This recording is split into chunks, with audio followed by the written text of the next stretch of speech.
Hello students, welcome to Paragon classes. Class 11th का जो chapter आपके कोर्स के हिसाब से चल रहा है वो चैप्टर है वेक्टर्स। और वेक्टर्स में ऑलमोस्ट सारे रूल्स 11th क्लास के लेवल के आपको सिखाए जा चुके हैं। आज एक आखिरी रूल, लास्ट रूल सीखना हमें बाकी है और वो है वेक्टर्स के क्रॉस प्रोडक्ट के बारे में। जब वो वेक्टर्स यूनिट वेक्टर्स की फॉर्म में दिए जाते हैं यानी IJK की फॉर्म में। बाकी सारी चीजें क्रॉस प्रोडक्ट के बारे में आपको पिछले लेक्चर में बता दी गई थी। तो आइए सीखते हैं आज का हमारा cross product in terms of IJK। तो ये आपके सामने पेश है आज के टॉपिक का heading, cross product in terms of unit vectors. Unit vectors कौन से वाले? I, J and K। IJK को आप पहले से पहचानते हैं। I यूनिट वेक्टर होता है along x axis, J unit vector होता है अलोंग y एक्सिस और K यूनिट वेक्टर होता है अलोंग z एक्सिस। यहां आपको सिखाया जाता है कि अगर आपको दो वेक्टर्स इस फॉर्म में दिए जाएं, जैसे एग्जांपल लिखा है, if A is equal to 3i minus 2j plus 5k and B is equal to 2i plus 4j minus 7k। इस ए वेक्टर का ये मीनिंग पता है आपको कि आपने एक पॉइंट प्लॉट करना है जिसका x कोऑर्डिनेट 3, y कोऑर्डिनेट -2 और z कोऑर्डिनेट 5 है, और उस पॉइंट को अगर आप ओरिजिन से ज्वाइन करोगे तो आपको ये वेक्टर मिलेगा। x वाला कोऑर्डिनेट i के साथ, y वाला कोऑर्डिनेट j के साथ, k वाला कोऑर्डिनेट 5, z वाला कोऑर्डिनेट k के साथ। ऐसे ही इसमें भी आपने पॉइंट प्लॉट करना है 2, 4, -7 x, y, z ये कोऑर्डिनेट्स, और उसको अगर आप ओरिजिन से ज्वाइन करोगे तो आपको ये वेक्टर मिलेगा। यह बात बहुत डिटेल में आपको पहले करा दी गई है। अब आपको बोलेंगे दो वेक्टर्स हैं, फाइंड A क्रॉस B, यानी उन दोनों का क्रॉस प्रोडक्ट फाइंड आउट करना है। अब तक आपको वेक्टर्स जो क्रॉस प्रोडक्ट के लिए दिए जाते थे उसमें आपको वेक्टर A का मैग्नीट्यूड दिया जाता था, वेक्टर B का मैग्नीट्यूड दिया जाता था और उनके बीच का एंगल दिया जाता था थीटा। तब आप A cross B find out करने के लिए ये फॉर्मूला अप्लाई करते थे।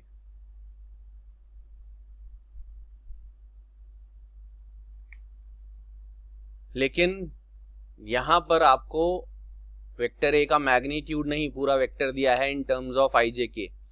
वेक्टर B का मैग्नीट्यूड नहीं, पूरा वेक्टर दिया है इन टर्म्स ऑफ IJK, और आपको उनके बीच का एंगल भी नहीं दिया है। तो अब आपको फाइंड आउट करना है A क्रॉस B। तो चलिए आपको इसका सॉल्यूशन करके दिखाते हैं। ये आएगा आपका इसका सॉल्यूशन। सबसे पहले A क्रॉस B करने के लिए A का वैल्यू पुट करें जो है 3i minus 2j plus 5k। Cross लगाएंगे क्योंकि क्रॉस प्रोडक्ट करना है, और B का वैल्यू पुट करेंगे 2i plus 4j minus 7k। यह आपने A क्रॉस B में A और B के वैल्यू पुट कर दिए। ऐसा ही A और B का आप करना सीख चुके हो ऑलरेडी डॉट प्रोडक्ट। उसमें आपको बताया था कि 3i को 2i से, फिर 3i को 4j से और 3i को 7k से, यानी पहले टर्म को बाकी ब्रैकेट के तीनों टर्म से, जैसे मैथ्स में ब्रैकेट ओपन करते हैं। लेकिन ये 3i को 2i से जब मल्टीप्लाई करते हैं और 3i को 4j से मल्टीप्लाई करते हैं, उसके लिए आपको कुछ रूल्स बताए थे, और वो रूल्स थे i dot i, j dot j, k dot k is equal to 1, rest are 0 वगैरह वगैरह। आप पिछले लेक्चर में जाकर डॉट प्रोडक्ट के IJK के रूल्स देख सकते हैं, और मैंने पहले बच्चों से रीजन पूछा था कि ऐसा क्यों होता है। अगले लेक्चर में उसका रीजन भी आपको क्लियर कर दिया था। तो अब यहां पर मैं आपको क्रॉस प्रोडक्ट के रूल्स बता रहा हूं, और क्रॉस प्रोडक्ट के रूल्स मैं यहां पर एक बॉक्स में लिख देता हूं जिससे बच्चों को आसानी से याद रहेगा।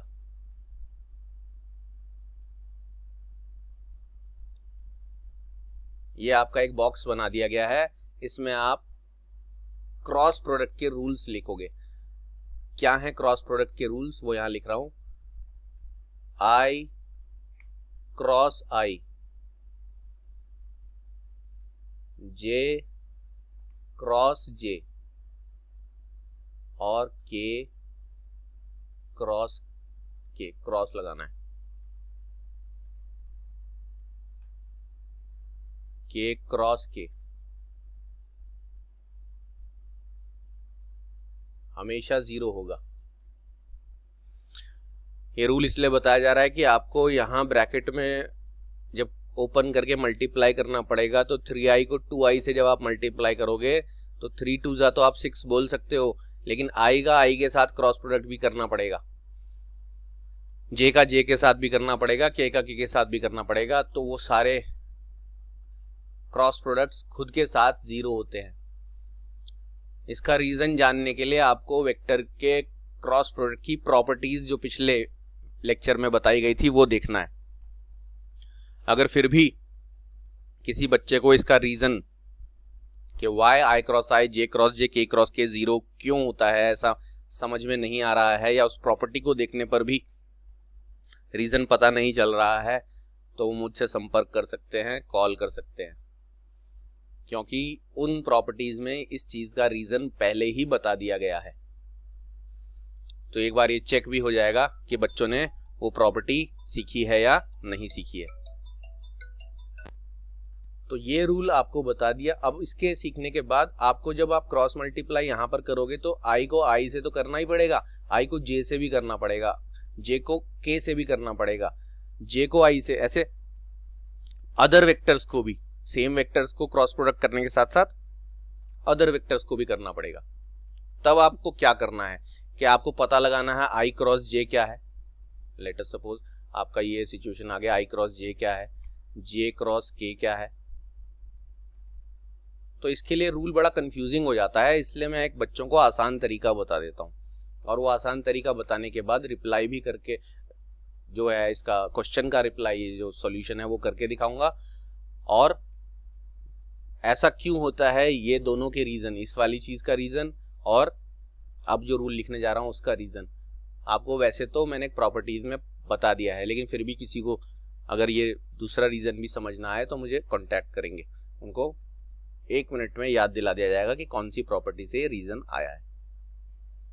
सबसे पहले आपको एक सर्कल बनाना है अगला रूल सीखने के लिए, और सर्कल बनाने के बाद इस सर्कल पर एक तरफ लिख लेना है आई, एक तरफ लिख लेना है जे और एक तरफ लिख लेना है के, और ऐसे क्लॉकवाइज एरोज बना देना है। ठीक है जी, ये क्लॉकवाइज एरो बना के आई जे के इस सर्कल पर लिख दें। अब अगर आपसे पूछा जाए आई क्रॉस जे क्या होगा, तो आई क्रॉस जे होगा के। जिन भी दो वेक्टर का क्रॉस प्रोडक्ट कर रहे हैं उससे नेक्स्ट वेक्टर उसका आंसर होगा। आई क्रॉस जे के होगा, के क्रॉस आई होगा जे। ठीक है जी, और जे क्रॉस के क्या होगा आई। कोई भी दो को करेंगे नेक्स्ट वेक्टर उसका आंसर होगा। और अगर कोई बोलेगा कि उल्टा यानी रिवर्स ऑर्डर में करना हो, यानी आई क्रॉस के करना हो, आपकी ये सर्कल तो ऐसे ही घूमेगी, इसमें आई क्रॉस जे के, जे क्रॉस के आई, के क्रॉस आई जे, नेक्स्ट वेक्टर लिख दो बस, बहुत आसान है। लेकिन अगर इस सर्कल के घूमने से रिवर्स डायरेक्शन में कोई पूछ ले जे क्रॉस आई क्या होगा, तो जे क्रॉस आई में आपके सर्कल के ऑपोजिट पूछ रहा है, वो आपका सर्कल क्लॉकवाइज घूम रहा है, वो एंटी क्लॉकवाइज पूछ रहा है, जे क्रॉस आई क्या होगा, तो आप अगला बोलोगे वेक्टर के लेकिन माइनस में, यानी क्लॉकवाइज इस एरो के मुताबिक चलेंगे तो हर दो वेक्टर का प्रोडक्ट उससे नेक्स्ट वेक्टर आएगा। लेकिन अगर आई क्रॉस जे के बजाय आई क्रॉस के पूछ लिया जाए तो आई क्रॉस के में हमें इस क्लॉकवाइज के ऑपोजिट जाना पड़ रहा है हमारे सर्कल के, तो आई क्रॉस के होगा माइनस का जे। तो ये सर्कल और ये क्लॉकवाइज का नियम याद रख लें, दोबारा एक बार सुन लें। आई क्रॉस जे के है, जे क्रॉस आई, जे क्रॉस के आई है, के क्रॉस आई जे है, और जे क्रॉस आई माइनस के, आई क्रॉस के माइनस जे। ओके बात।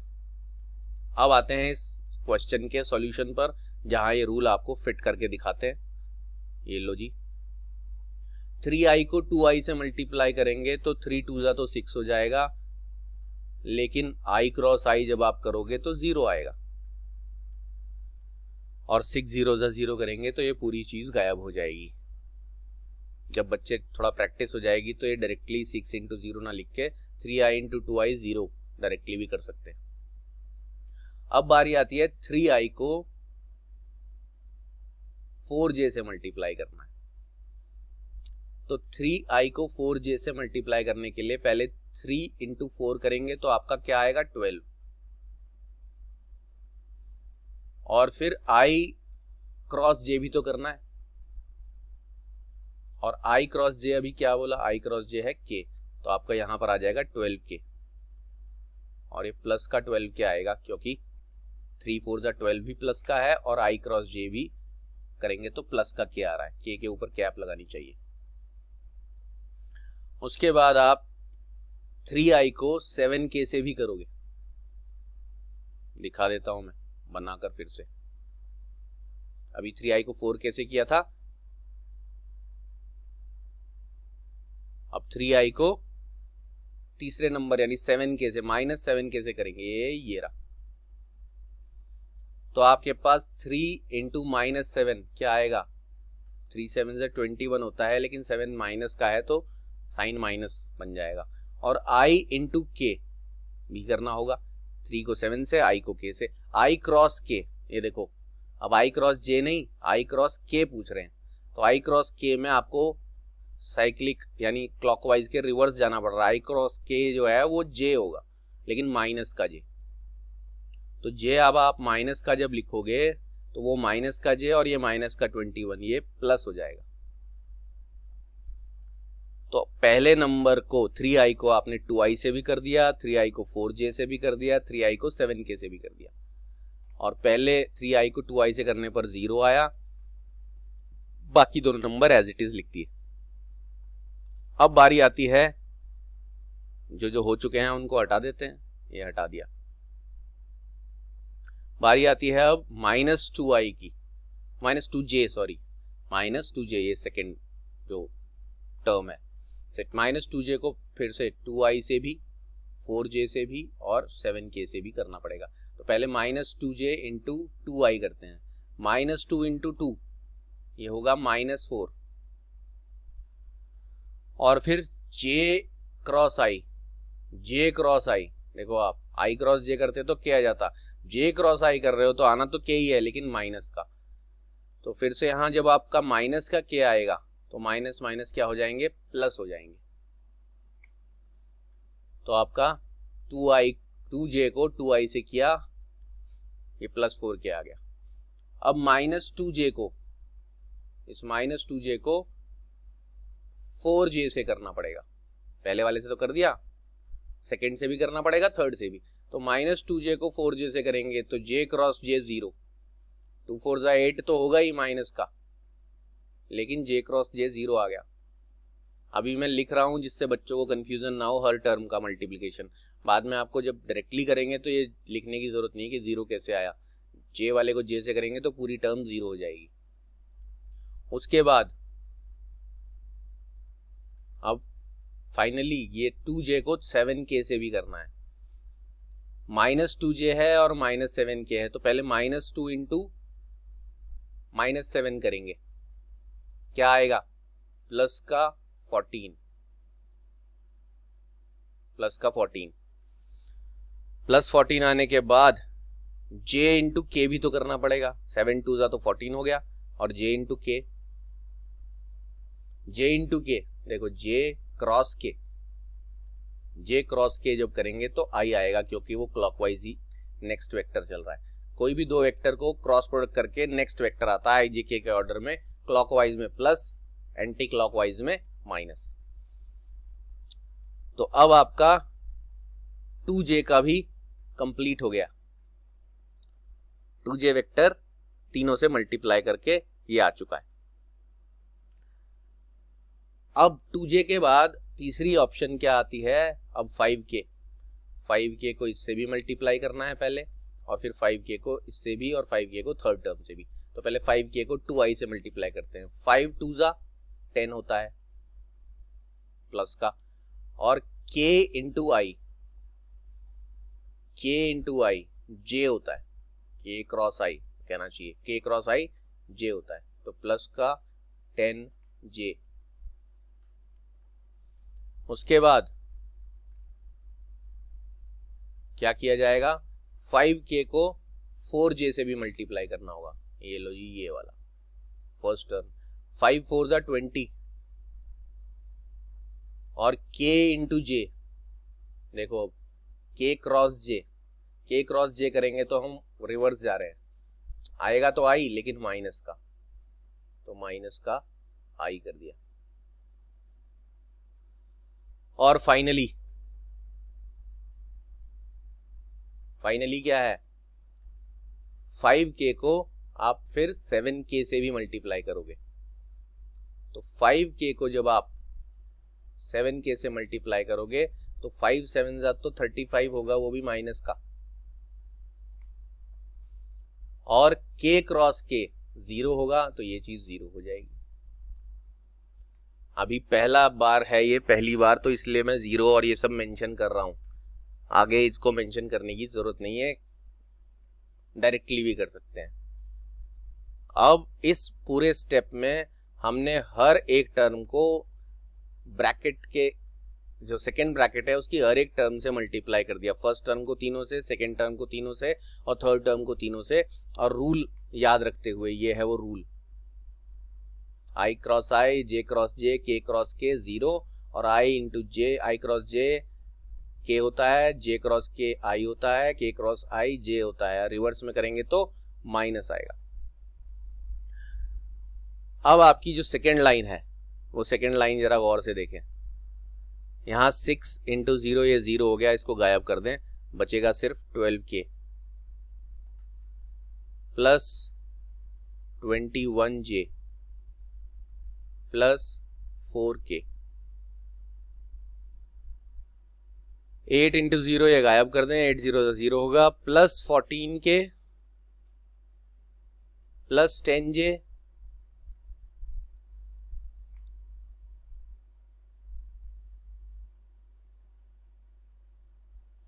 माइनस 20i, और 35 माइनस 35 इंटू 0 तो 0 ही हो जाएगा। अब वही जो आप अलजेब्रा में करते हो वही करना है, तो माइनस 20i